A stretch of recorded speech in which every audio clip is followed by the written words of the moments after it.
Hello guys, मैं मुकेश फिर से स्वागत करता हूं आपके अपने यूट्यूब चैनल जुपिटर क्लासेस पे। तो इस वीडियो में हम देखेंगे गाइस कि जो आज 27 फरवरी को फोर्थ क्लास का जो एग्ज़ाम हुआ था उसका एनालिसिस करेंगे मैथ्स पे। तो जो मैथ्स के क्वेश्चन आए हुए थे इस एग्ज़ाम में हम उनको यहाँ पे डिस्कस करेंगे। तो जहाँ तक मुझे लगा कि थोड़ा सा लेवल जो था मॉडरेट टू डिफ़िकल्ट कह सकता हूँ मैं। अब आपको कैसा लगा होगा मुझे कमेंट बॉक्स में बता देंगे। तो पहला क्वेश्चन करते हैं गाइस। बोलता है ABC जो है आपके पास वो 36 और 54 और 72 डेज़ में किसी काम को कर रहे हैं। तो बोलता है जब उन्हें काम करना स्टार्ट कर दिया, ए जो है वो 8 दिन पहले ही काम को कंप्लीट होने से पहले ही छोड़ के चला जा रहा है, और बी जो है काम को कंप्लीट होने से पहले 12 दिन छोड़ के चले जा रहा है। तो बताओ सी ने उस काम को कितने दिन में कंप्लीट किया होगा। तो देखिए हम लेट करते हैं कि जो टोटल काम है उसको कितने डेज़ लगे होंगे, एक्स डेज़ लगे होंगे कंप्लीट करने में। तो ए 8 दिन अगर पहले छोड़ के जा रहा है तो हम लिखेंगे x minus A divided by कितने डेज़ उसने काम किया है, 36 डेज़। ठीक गाइस।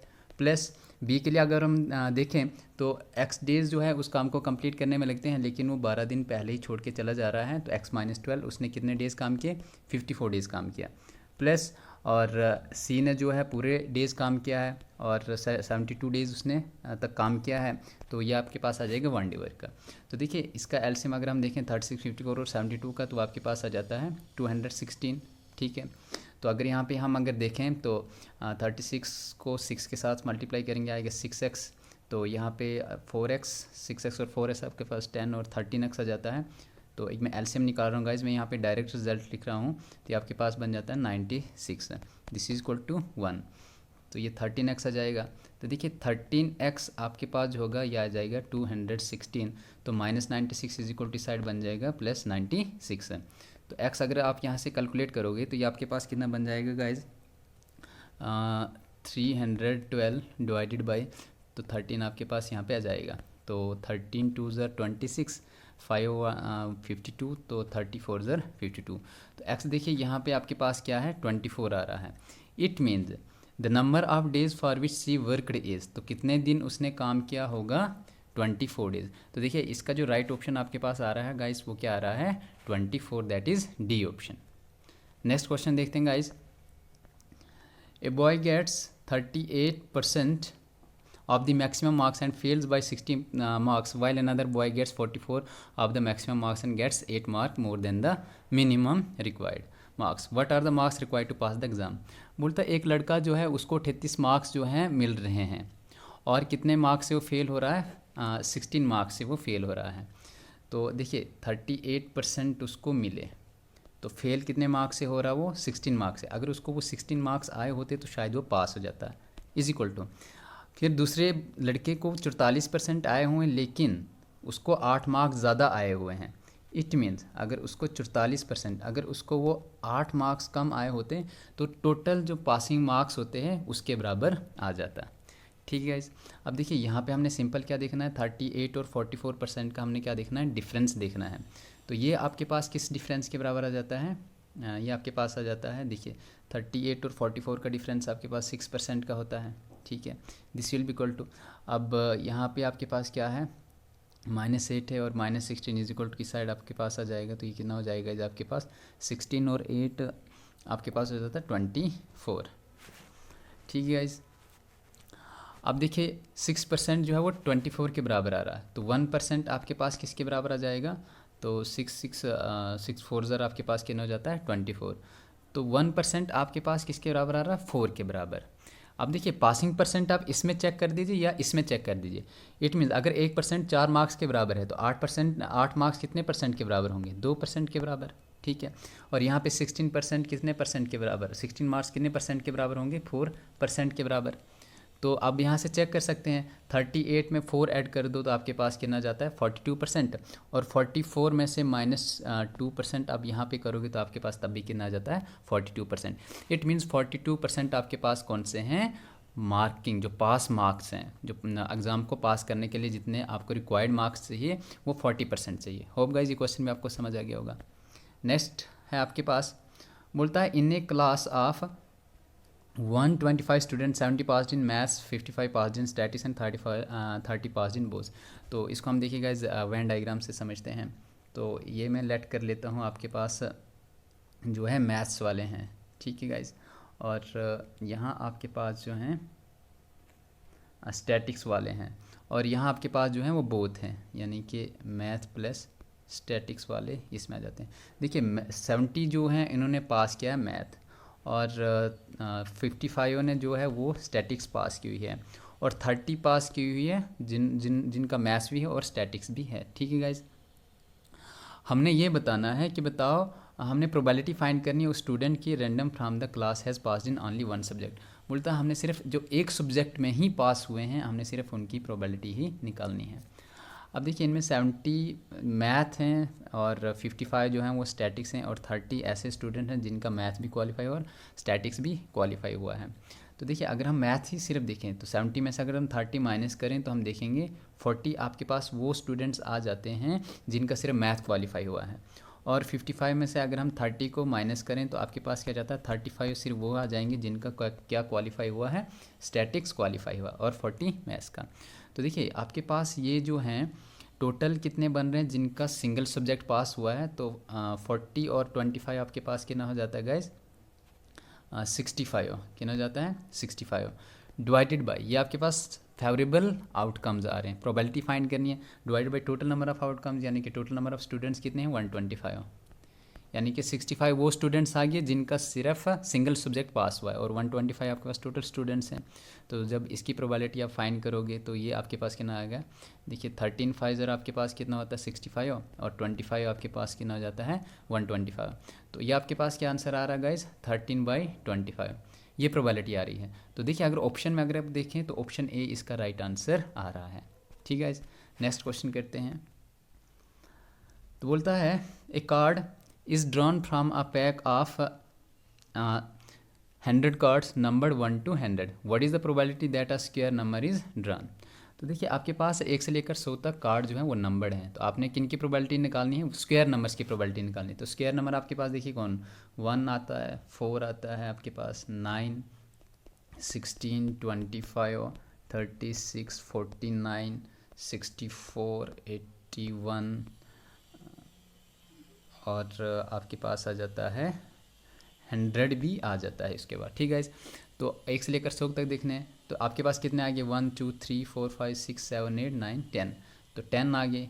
तो 1 से लेकर 100 तक नंबर हैं, तो हमें क्या बोला, प्रोबेबिलिटी फाइंड करने के लिए बोला, तो प्रोबेबिलिटी फाइंड करने के लिए हम क्या करेंगे, divide by total number of favourable, और यहाँ पे नंबर ऑफ फेवरेबल जो भी आउटकम्स आपके पास अक्कड़ हुए हैं टोटल नंबर ऑफ, तो ये आपके पास क्या जाएगा 1/10। अगर ऑप्शन में अगर आप देखें तो ऑप्शन में देखिए गाइज यहाँ पे 1/10 आपके पास जो है यहाँ पे सी ऑप्शन आ रहा है। ठीक गाइज, होप ये क्वेश्चन भी आपको समझ आ गया होगा। नेक्स्ट क्वेश्चन करते हैं। बोलता है the average of the 4 successive odd number is 34, तो what would be the value of the smallest of this numbers. तो सक्सेसिवली देखिएगा आपके पास क्या जाएगा, x+1 प्लस करेंगे x+3 ऑड नंबर, तो हम इसमें ऑड नंबर ऐड करेंगे x+7, तो कितने हैं ये guys, sum of observation divide by total number of observation. ठीक है, तो कितने आ रहे हैं, कितने ये हैं गाइज आपके पास 34 नंबर, तो हम क्या करेंगे इज इक्वल टू 34। अब देखिए यहाँ पे आपके पास क्या ना जाएगा 4x+3 और 1 4, 4 और 5 9 और 7 16 is equal to 34 multiplied by 4 आ जाएगा। 4 यहाँ से यहाँ पे 34 के साथ मल्टीप्लाई हो जाएगा। 4x इज इक्वल टू 34 को 4 के साथ अगर हम मल्टीप्लाई करें तो आपके पास कितना जाता है 136, तो +16 यहाँ पे इज इक्वल की साइड बन जाएगा -16 बन जाएगा। तो ये आपके पास आ जाता है x इज इक्वल टू 136 में से अगर हम 16 माइनस करें तो आपके पास आ जाता है 120 डिवाइडेड बाई 4x के साथ यहाँ पे 4 आ जाएगा, 4 1 ज़र 4, तो x इज इक्वल टू आपके पास कितना जाता है 4 3 ज़र 120 होता है। तो x तो यहाँ पे 0 भी लग जाएगा यहाँ पे क्योंकि 120 है, तो 34 ज़र 120 हो जाता है। तो देखिए x की वैल्यू आपके पास कितनी आई 30, आपको बोला है कि स्मॉलेस्ट ऑफ दिस नंबर, तो स्मॉलेस्ट हमारे पास ये आ रहा है। अगर x 30 है तो 30 + 1 आपके पास कितना हो जाता है गाइज 31। होप ये क्वेश्चन भी आपको समझ आ गया होगा। नेक्स्ट क्वेश्चन पे चलते हैं। A man receives 20% increase in his salary if his new salary is 24,600 then his old salaries. तो देखिए इसको शॉर्ट ट्रिक से करते हैं। तो बोलते हैं एक इंसान की जो सैलरी इंक्रीज़ हुई है 20% इंक्रीज़ है, फ्रैक्शन से करते हैं हम। 20% आपके पास कितना होता है गाइज 20/100, तो 20/100 को हम 1/5 लिख सकते हैं। ठीक है, तो 1/5। तो देखिए हम ये मानते हैं कि 5 इसकी ओरिजिनल सैलरी है। तो अगर इसने बोला कि इंक्रीज़, देखिए तो 1 इसकी इंक्रीज़ हो रही है, तो 5 से जब 1 इंक्रीज़ होगी तो आपके पास कितनी बन जाएगी 6, और बोलते वो 6 इंक्रीज सैलरी आपके पास किसके बराबर है 24,600 के बराबर है। 1 की वैल्यू, क्योंकि हम हमेशा यूनिटरी वैल्यू कैलकुलेट करते हैं, उससे हमारा क्वेश्चन सॉल्व हो जाता है ईजिली। तो 1 6 को अगर हम यहाँ पे मल्टीप्लाई करें 6 4 ज़ा 24, तो 100 6 ज़ा 600 हो जाता है। तो 1 की वैल्यू आपके पास आ जाती 4100, ठीक है। तो हमें बोला है then his old salary was, देखिए ओल्ड सैलरी थी 5 और न्यू सैलरी बन गई 6 है। तो अगर हम 1 इज इक्वल टू ये आ गया, तो अगर हम यहाँ पे 5 मल्टीप्लाई करें तो 5 0 0 5 1 ज़र 5 5 4 ज़र 20, तो ये आपके पास कितना आ जाता है गाइज 20,500। तो ऑप्शन बी अगर देखें तो यहाँ पे आपके पास क्या जाएगा आ रहा आंसर गाइज 20,500 उसकी सैलरी जो होगी वो ओल्ड सैलरी होगी। नेक्स्ट क्वेश्चन है guys, the least number which when divided by 12 15 20 54 leaves a remainder of 4 in each case.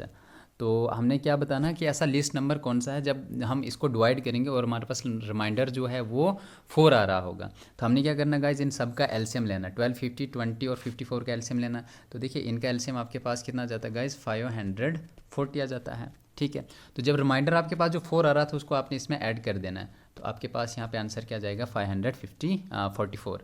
तो यहाँ पे देखिए तो ऑप्शन बी जो है इसका राइट आंसर आ रहा है।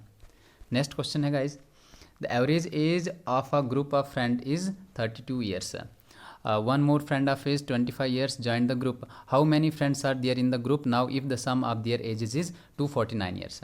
तो देखिए गाइज हमारे पास लेट करते हैं कि हमारे पास कितने फ्रेंड्स हैं, यहाँ पे n फ्रेंड्स हैं।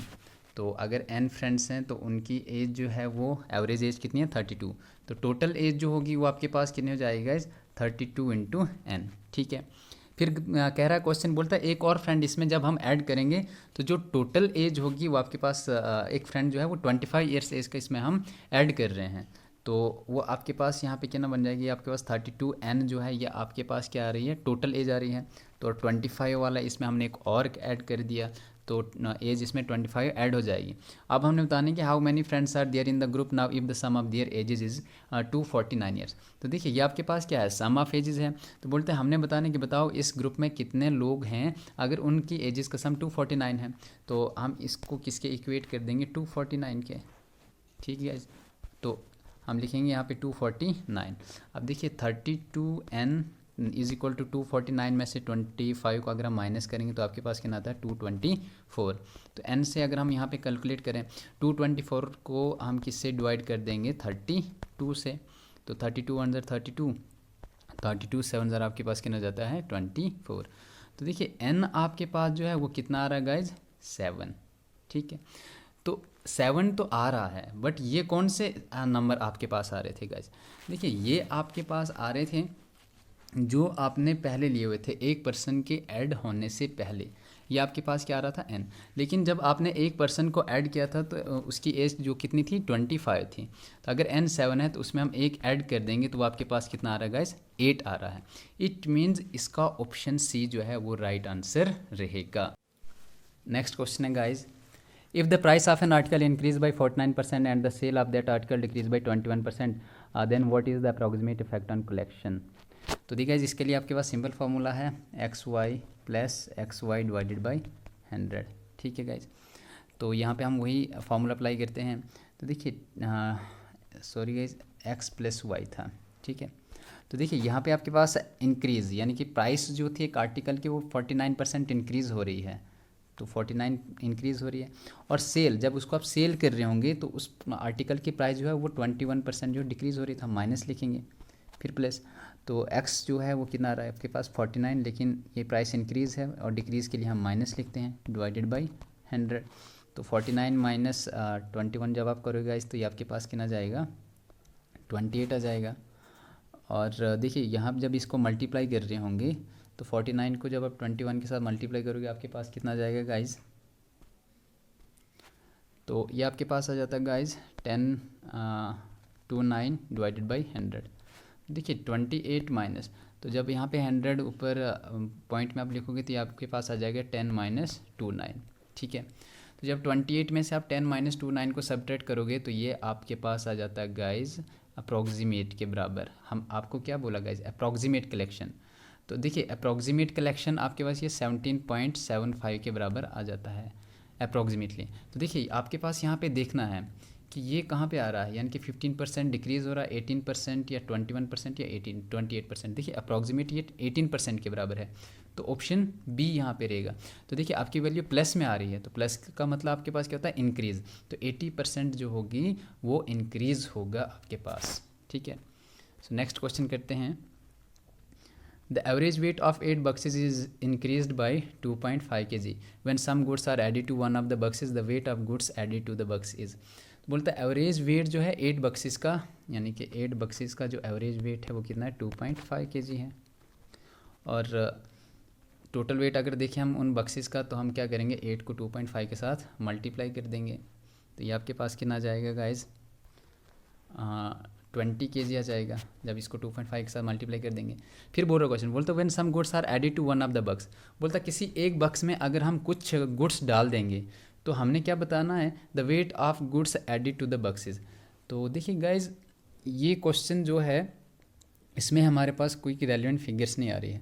हम कैसे बता सकते हैं कि जब किसी बक्स में अगर आपके पास गुड्स डाले गए हैं तो उस जो भी आपने उसमें गुड्स डाले हुए किसी बक्स में, तो उन गुड्स का वेट बताइए।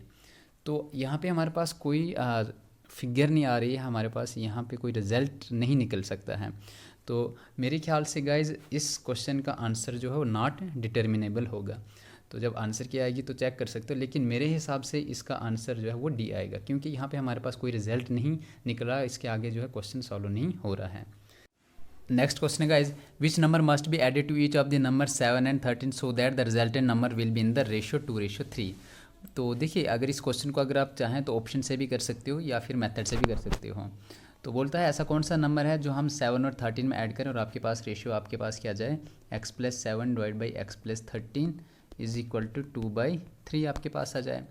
तो अगर हम यहाँ पे 1 पुट करें, 7 और 1 8 बाई आपके पास क्या जाता है 8/14। तो 8/14 आपके पास 2:3 में नहीं आ सकता है। ये आप डायरेक्ट यहाँ पे कर सकते हो, 3 × x आपके पास 3x आ जाएगा, 7 3 21 इज इक्वल टू 2x + 26 आ जाता है।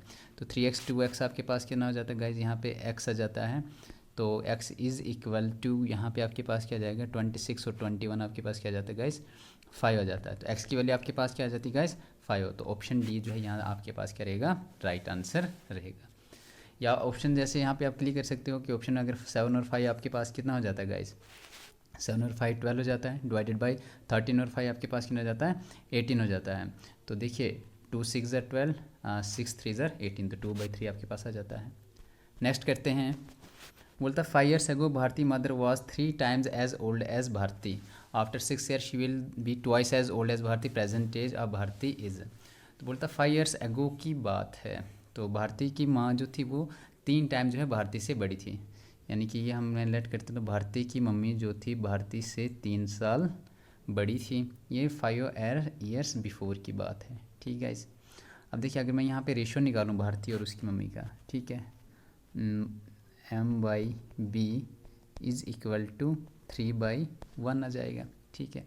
तो उसकी मम्मी और भारती का जो रेशो आ रहा है वो आपके पास क्या आ रहा है 3:1 आ रहा है। बोलता after 6 years she will be twice as old as Bharti. बोलती 6 साल के बाद, तो आफ्टर 6 year अगर मैं लिखूं तो बोलता है उसकी मम्मी जो थी भारती से दुगनी बड़ी हो गई है, ठीक है। तो देखिए गाइज इसमें हम क्या करते हैं, हम डिफरेंसेस को देखते हैं। तो देखिए 2 और 1 का डिफरेंस यहाँ पे 1 है, 3 और 1 का डिफरेंस 2 है, तो हम इनके डिफरेंस को सेम कर देते हैं। तो सेम करने के लिए हम क्या कर देते हैं, 2 को यहाँ पे मल्टीप्लाई कर देते हैं।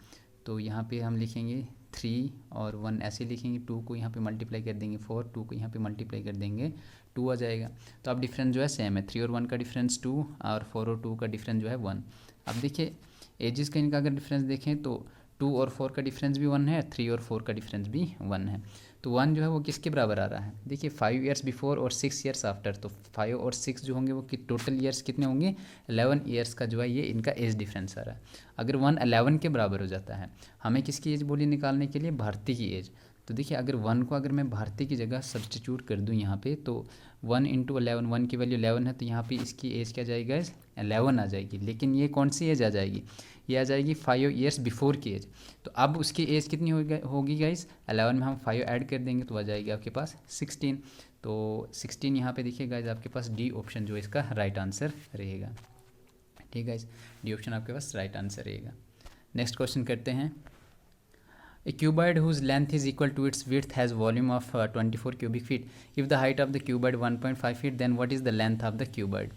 तो सिंपल है गाइज, आपके पास वॉल्यूम ऑफ अ क्यूबॉइड आपके पास गिवन होता है, तो वो किसके बराबर होता है, length into breadth into height. ठीक है, तो बोलता है वो दिया हुआ वॉल्यूम ऑफ ए क्यूबॉइड कितना 24 है। ठीक है, और यहाँ पे cuboid whose length is equal to its width है, तो लेंथ जो है वो किसके बराबर है, उसकी विड्थ के इक्वल है। विड्थ बोलें तो ब्रेड्थ, इट मीन्स लेंथ और ब्रेड्थ आपके पास दोनों क्या हैं, इक्वल हैं। इनटू हाइट, हाइट आपके पास गिवन है वो कितनी है 1.5 फीट है, तो आपके पास जो है 1.5 फीट इज इक्वल टू 24। तो एल इंटू एल आपके पास हो जाएगा L square, this is equal to 24। देखिए 1.5 जो होगा यहाँ पे डिवाइड में चला जाएगा, अगर मैं पॉइंट हटा दूँ तो यहाँ पे मेरे पास क्या आ जाएगा 10 आ सकता है। अगर मैं पॉइंट यहाँ पे हटा दूँ तो मैं यहाँ पे लिख सकता हूँ 10 एल स्क्वायर। तो देखिए यहाँ पे क्या जाएगा 5 3 ज़र 15 और 5 2 ज़र 10 हो जाता है, और 3 1 ज़र 3, 8 3 ज़र 24 और 8 2 ज़र कितना हो जाता है 16, यानी कि एल स्क्वायर आपके पास कितना आ जाता है 16। इट मीन्स एल आपके पास कितना आ जाता है गाइज 4, क्योंकि यहाँ पे स्क्वायर रूट जो होगा L square is equal to 16, तो एल आपके पास कितना आ जाता है 4। तो आपको लेंथ ही बोली थी फाइंड करने के लिए, तो ए ऑप्शन इसका राइट आंसर आएगा। नेक्स्ट क्वेश्चन करते हैं गाइज।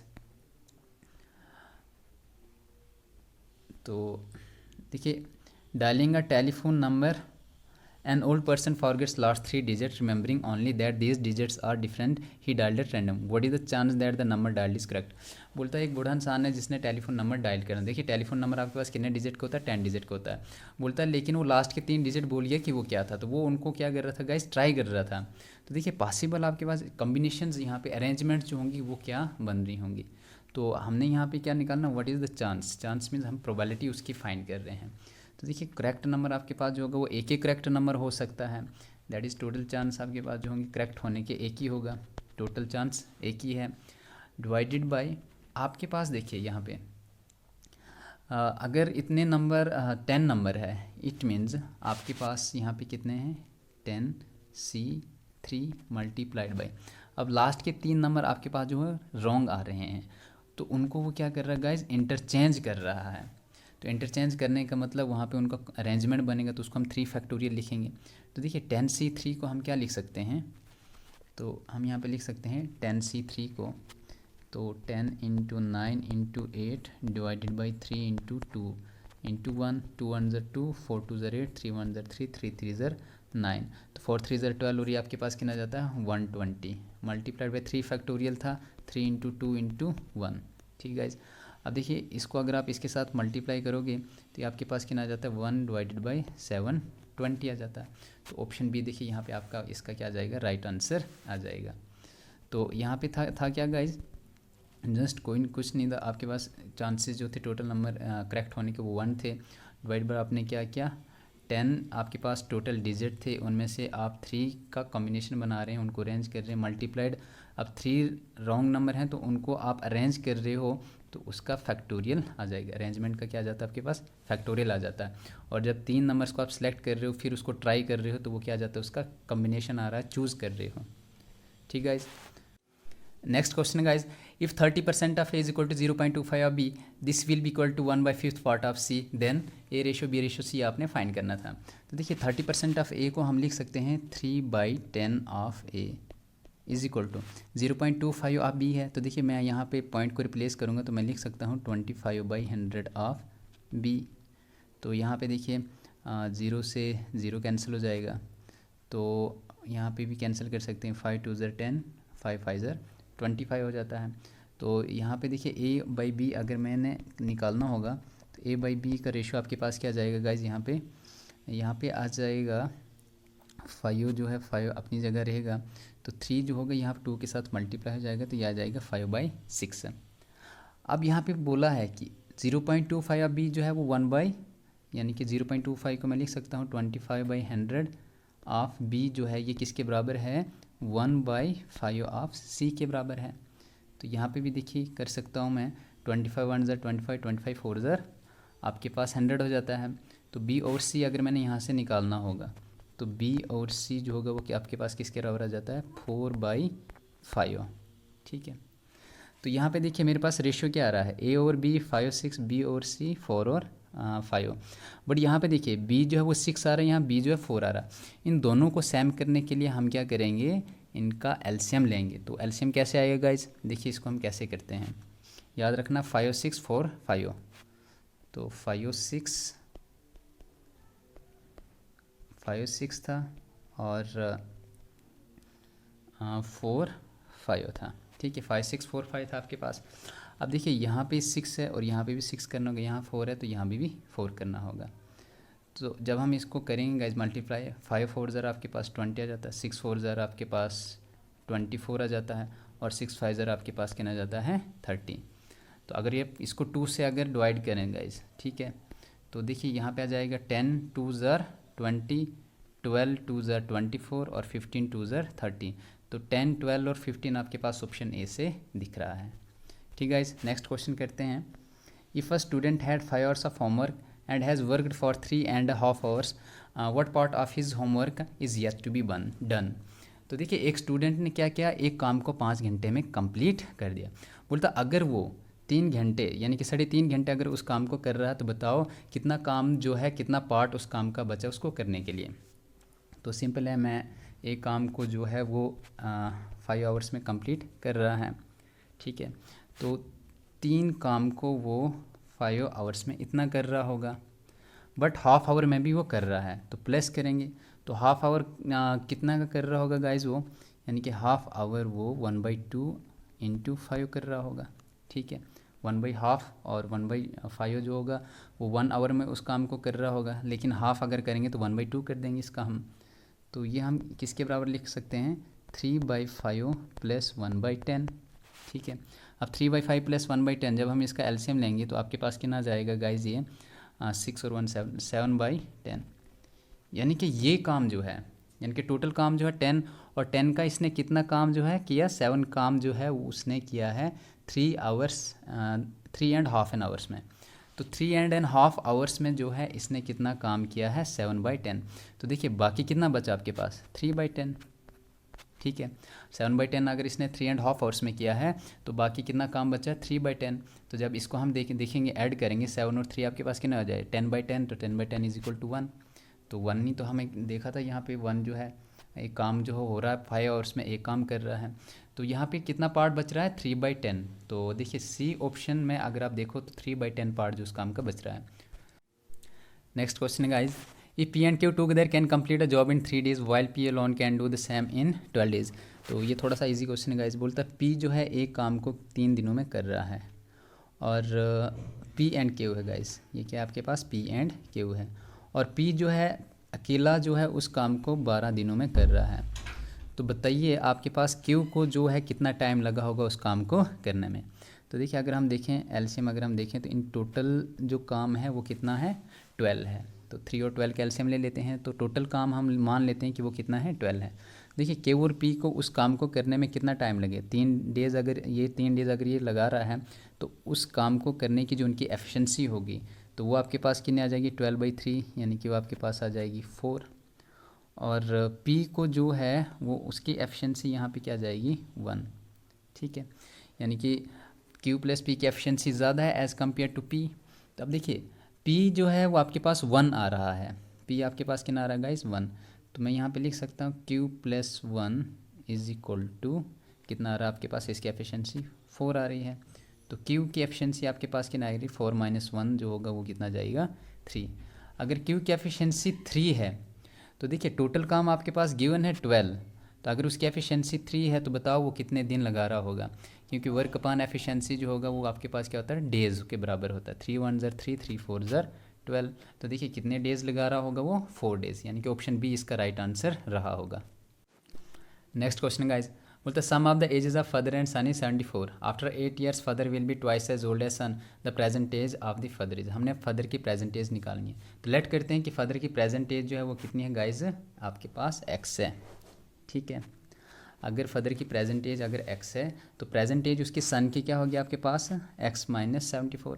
बिकॉज देखिए यहाँ पे इन दोनों का यानी कि फादर की एज x है प्लस सन की एज जो है वो किसके बराबर है, 74 के बराबर है। तो अगर हम सन की एज यहाँ से निकालें तो वो कितनी आ जाएगी, 74 माइनस x आ जाएगी। तो मैं यहाँ पे लिख सकता हूँ कि फादर की प्रेजेंट एज जो है x है और सन की जो एज है वो 74 माइनस x है। ये फादर की एज है, ये सन की एज है, प्रेजेंट एज। और आफ्टर 8 ईयर्स, तो 8 साल के बाद, तो father will be twice as old as son. तो 8 साल के बाद जो है फादर की एज भी 8 हो जाएगी, x plus 8 is equal to, यहाँ पे जो होगा सन की एज से ट्वाइस हो रहा है, यानी कि सन की एज कितनी है, 74 माइनस एक्स, बट ये भी 8 साल के बाद इसकी एज में भी एडिशन होगा। तो x plus 8 this will be equal to, देखिए 74 प्लस 8 जो है ट्वाइस, अगर मैं मल्टीप्लाई करूँ 74 प्लस 8 आपके पास कितना हो जाता है गाइज, 82 माइनस x आ जाएगा। तो अगर हम यहाँ पे देखें इनको जब हम सॉल्व करेंगे तो देखिए x, अगर आप यहाँ से गाइज सॉल्व कर रहे होंगे तो देखिए x की वैल्यू आपके पास क्या है, प्रेजेंट एज है फादर की। तो जब यहाँ से आप सॉल्व कर रहे होंगे तो x की एज आपके पास यहाँ पे निकल कर आएगी, जो भी वैल्यू आएगी वो वही यहाँ पे क्या होगा, इसका राइट आंसर होने वाला होगा। तो इसको मैं जल्दी से करता हूँ गाइज, जैसे यहाँ पे आ जाएगा x plus 8 is equal to 2 ज़र 4 माइनस 2x। तो देखिए यहाँ पे इक्वल टू साइड आ जाएगी तो ये बन जाएगा 3x is equal to 164 minus 8 आपके पास कितना आ जाएगा गाइज, 156। तो यहाँ पे x की वैल्यू अगर मैं कैलकुलेट कर रहा हूँ तो x आपके पास कितना आ जाएगा गाइज, 502। तो 52 यानी कि ऑप्शन सी जो होगा इसका राइट आंसर आ रहा होगा। तो गाइज़ ये थे आज के जो 4th क्लास का एग्ज़ाम हुआ तो उसमें जो मैथ्स के क्वेश्चन आए हुए थे तो उनको हमने यहाँ पे डिस्कस किया। तो मुझे थोड़ा सा डिफ़िकल्ट लेवल लगा ये। तो कल जो एग्ज़ाम देने जा रहे हैं 28 फ़ेब को जिनका एग्ज़ाम है कल, तो उनके लिए बेस्ट विशेज़ मेरी तरफ से। तो थोड़ा जो है प्रिपेयर होके जाएं क्योंकि उन्हें एनालिसिस हो गया होगा कि आज के एग्ज़ाम का जो लेवल था वो कैसा था, तो थोड़ा प्रिपेयर्ड होकर जाएँ। तो all the best guys, thanks for watching this.